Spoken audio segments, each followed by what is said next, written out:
Yeah, why does Behind the Um, Post exist? I've always wanted to have a podcast. I think it's a great way to talk about what we do behind the scenes as well as, you know, how we deliver social media to clients. Hmm. And also probably give people a bit of an insight on what it is actually like being a social media marketer slash manager. Yeah, And then probably a bit more about like behind the agency of we don't maybe show enough of who we are personally and the no, more like real side of us. And it's a bit more authentic because on a podcast we could just chat and be a bit more us. a bit more open. Yeah. Yeah, and we will definitely go into some lessons we've learned, some things we Mm. wish we'd Known earlier. known, some daily challenges. Yeah. Probably you face more than I face. Yeah, definitely. What What we my do. role is in the business, what your role is. Yeah, kind of just to give everyone a bit of a deep dive and a real insight on what it's like to run social media marketing and what it's like to run an agency. Yeah. And we went with the name Behind the Posts because. Well, we thought it had like a bit of a dual meaning, is that a Yeah, yeah, word? yeah.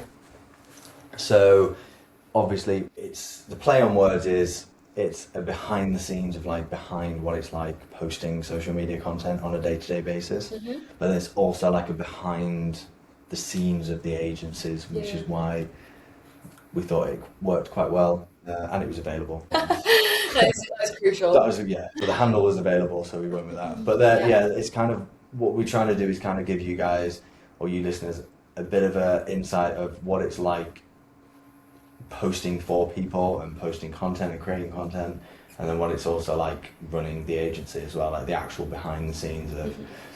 processes we use, challenges we have, etc. And the kind of clients we work with that we don't shout enough about.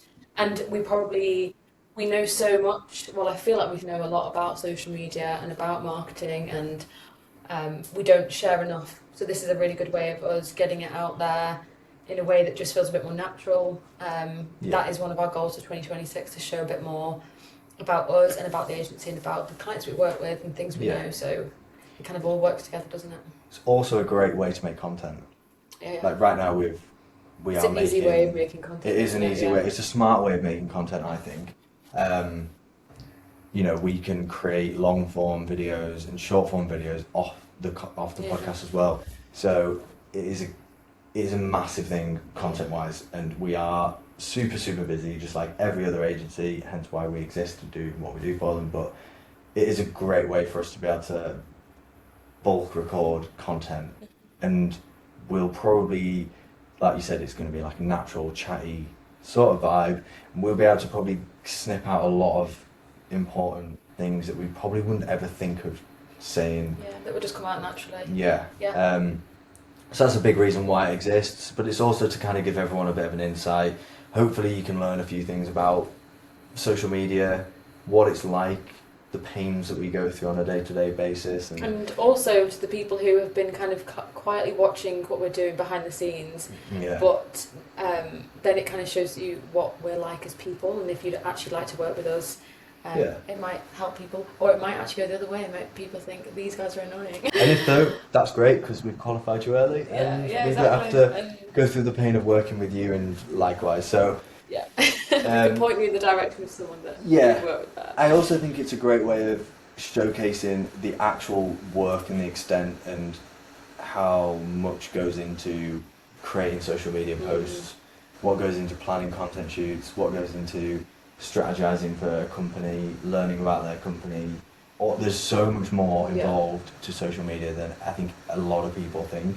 A Mm. lot of people think it's just, oh, you just take a picture and And post just it on post Instagram. it, yeah, with no thought behind it, and just post it all out there, and But there's ways that we've yeah. figured out and things that we've used to make it as easy as possible for us to be posting so much content across the 20 plus businesses that we run marketing for.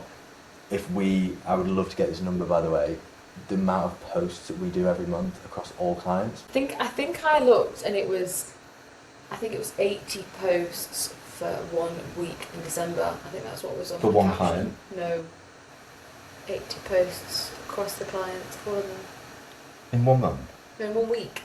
In 1 week. In a week, it was 80 posts. Am I right in that? I think it was a caption that I put on before Christmas that was like, oh, a weekly recap or Imagine, something. yeah, so imagine having to make 80 pieces of content in 1 week. And we probably In 1 posted for week. Hussell Up once. And that'll be a that's great the episode. controversial side of this. Yeah, Yeah. we are in the same position as all of you business owners that we can't find time to post for We ourselves. look after everybody else, and then ours just slips through the net a little bit, but Yeah. we'll talk a bit more about that, I'm sure. But yeah, there's quite a few reasons I think now. We actually didn't really know a reason before we started. We didn't really know what to say, did we? But I think once thinking about it, there is a few reasons why.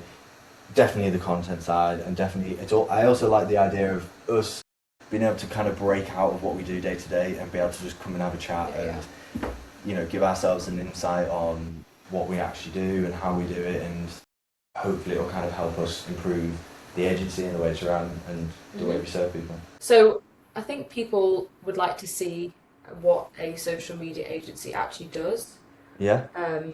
So in terms of what we do, instead of like we just said, we don't just post with people and hope it does well and then post for the next person, and there's a lot more that goes into it. So starting with all the way from the start of having a strategy in place of exactly what the client wants from social media for their business, what their goals are, and then planning everything, every detail of graphics, stories, fonts, do's and don'ts for the client, real examples, shoot preparation. So there's a lot that goes into prepping for a shoot, from a shot list to so much kit that we take on the shoot, and then coming back, looking through all the content, making sure that things are the right kind of thing that we want to be posting and on brand for that client. Because I feel sometimes we can get a bit of pushback on price and cost of having a social media manager. But they don't some people don't consider all But I those think factors. once you break it down to all of those things, and that's a lot of that is the thinking of side of it, and there's a lot of thought that goes behind a lot of things. Thought, which is there's a lot of creative thought, which a lot of people don't have. No. Hence, they usually flop on socials. And also a lot of actual time, like physical time, going to businesses, going to projects and stuff, getting content, and then coming back and getting editing done, uploading all the content into folders, creating all the posts, uploading all the posts into the schedules, having them all approved either by ourselves or the team. Us first, and then by the client. And then the client, and then final approvals by us, and then it all has to be scheduled, and all of that has to happen on a weekly basis, every single week for 20 plus people. Yeah. And also the fact that almost every client that we have, or the majority of clients, are kind of on slightly different packages to each other. So it's a lot of differences, but we've already talked about. That's a big lesson we've learned, and a big mistake that we've made, which is what we'll move on to. I think some of our big mistakes that we made early on. Yeah. I mean, to say early on, we're pretty early on in the business, which is good. We would rather make as many mistakes as possible now. So they're easier to rectify, and so there is a bigger gap between what people see and what actually happens, isn't there? I think that's what we're trying to say here, that there is a big gap. Especially with maybe a business owner that is not of our generation. It doesn't almost still see how much goes into it, and how much platforms change, and how content styles can change, and how people's interests can change. All that comes into factor. So I think that's a good episode, to be honest, like a big episode on like the actual gap between what an older school business owner thinks and what the actual reality of, and the cost of having someone do social media properly for your business. And I also feel like we've got a lot of stories to tell about that, about lots of people that we've worked with, past and present clients, that we've kind of had to not convince but encourage them to see it from a different perspective, and to trust us, and then to show them that it's worked, and to show them that the investment is worth it. Worth investment.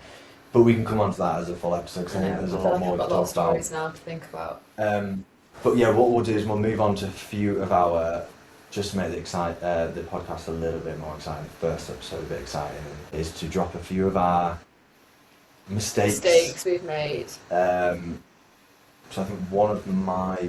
So just to be clear for the people who maybe don't know us at all, or have just found our channel or our socials, is that I've done this whole game since, I've done it for like 7 years now. Mm-hmm. And Liam has done it for... Probably probably the last 18 months with you. Yeah. Ran my previous businesses, socials completely on my own because I could not afford, or I almost didn't, again, I didn't see the value in myself behind having a social media or someone doing it for me. I almost couldn't visualise or even comprehend how they would be able to do what I thought I could do, which is why mine never massively blew off. I used to get some inquiries and things like that, so they did okay, but I think that helps us run the business now, having my old perspective of what I thought I needed and stuff, so it kind of helps us, I think, win clients over that may have feel the way that I used to feel. Yeah, I agree. So I think it's been... You can see it from the other perspective, can't you? Whereas I always believe in it. Because Yeah, I've always done it. Yeah, which I think makes us, it helps us win a lot of clients over, doesn't it? And I found that it's a harder sell than I thought it would be in general. But again, I think that's a full episode on that, and go into depth of that. So I think one of the biggest mistakes we've done, and I think a lot of people do this, is... Especially when you're just starting out. Yeah. And you're younger and you need clients to keep the business running, etc., to pay bills, and is just to have so many different offers, so many different packages. You say yes to everyone's request because you want everybody to... Because you need the client, you need the money coming in, and it is just what happens, and it's probably the same mistake most business owners have probably said, regardless 100%. Of whether you're in social media or agencies. But God, it makes it hard work. So the big mistake with us is starting with a set of packages that we are old school, set of tiers that we used to have, and then bronze, silver, gold, which is what every social media agency is. And then we changed and we sort of up-leveled them, found ways to give more value than we were giving before, set a new pricing list, changed the name, of course, and then we pulled back on that, and we had this idea that we wanted a single package, and then that single package then quite often deterred the people who kind of didn't fall into that category. We kind of lost the potential working with clients because we just went way too narrow. We thought that everybody wanted the same thing. I think that is what we thought, and it obviously is not reality. And it was a quick and it was a fast mistake. I think that mistake was made and learned within months, literally within 6 months. 6 weeks we realised. But then obviously you have to try these things. It's like trial and error in a business, that everyone will go through this. You've got to work out what you actually want and what your audience wants. It's not just about what we want and what we would pay for. It's actually what the people we want to work with want. But I think now we've kind of nailed our 3 core offers, haven't we? The 3 things that we kind of pride ourselves on and sort of base our whole business around. And of course we can create bespoke packages for certain businesses or brands or people that are trying to do certain things, and that's fine because they're one of many rather than the majority are now slotted into our 3 core offers. So I say this, and in 3 months' time it might be completely different, but I am quite confident that we have now kind of learned by changing and swapping our offers so often early on that it's kind of made us realise or allow us to sort of find out what ones people actually want and go for, and what can suit different people's budgets, capacities and all that sort of stuff. I mean, they are still tiered as they would be. They are still tiered depending on what kind of level you want, the size of your business, but it's kind of an even spread now. I feel like we're getting now. I think the first ones were so tightly knitted together that there almost wasn't a reason for anyone to go on the higher one. To be honest, I can't remember what the price was. I can't remember the actual... I'd love to dig it out and see what pricing it was and what the actual difference between them. And I don't think there was enough for people to even bother looking at the other 2, which is why I think we struggled to sell them.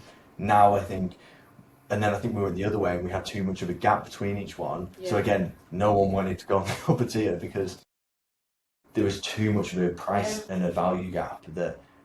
So what I think we then found was like a bit of a middle ground and a bit of an even playing Yeah. ground. So it seems to work because we've got a good percentage on each of our 3 packages, our 3 core offers now, I find. Especially in the last couple of months, because we pride ourselves on working with luxury brands, Yeah. and the clientele that we work with now, our portfolio of clients are luxury brands. They're exactly who we want to work with.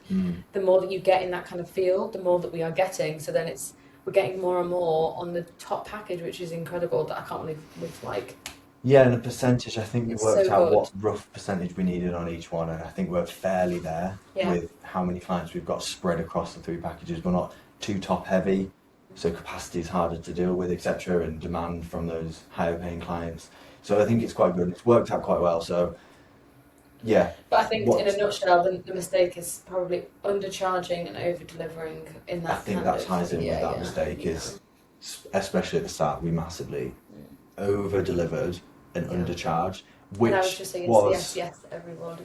which I think is a much better way of running a business than over promising and under delivering. Yeah, I mean, I probably never done that because Well, it's not quite the same thing, is it? Because you could over promise and undercharge, or under promise and overcharge. Yeah. So yeah, I think we did it the right way around. Internally, Tess probably had a couple of cries, um, probably threw a laptop a few times, and probably yeah. But I think the overall, it was probably the best way to start the business, and it felt painful at the time. But now I think it's less painful. It is, yeah. Yeah. Yeah, I feel like Yeah. yeah. So I think that's hopefully a pretty good first episode of how many are we trying to get? What's the goal? It's 1 a week, isn't it? So It's 1 a 50 week, year, yeah. 52 a year. So we're gonna do 52 a year.